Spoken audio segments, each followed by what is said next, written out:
guys, welcome back to my channel. Nahan ako'y sajibugi tan hau to buto ngasi hau ko nen tawri do mayam jengmi si ke ke do bai do yamde kishum tawri batan do hau batani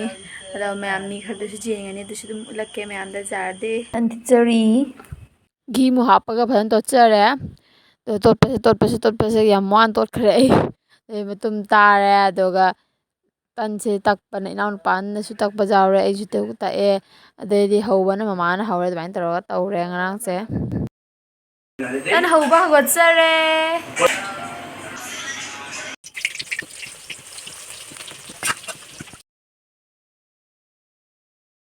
borauriye bachalani hojik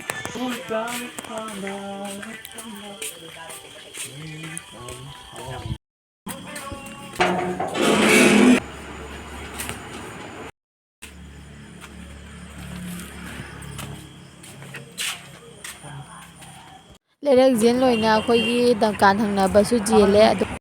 ai momo chaba lai je momo ready ni ai ngasi ai momo chaba salu bai manabi ga adagi clip ni sena voice over se kona tawni Yame ji momo char hale akhoi sajibuk tan hoba changara hobane ba to momo chaba sina ngasi charo bai manabi ga do mayam ai video se nuai ga mayam ai video se like share subscribe to video mo mathangi video nam phangna sing ngasi ke sela sinjare bye bye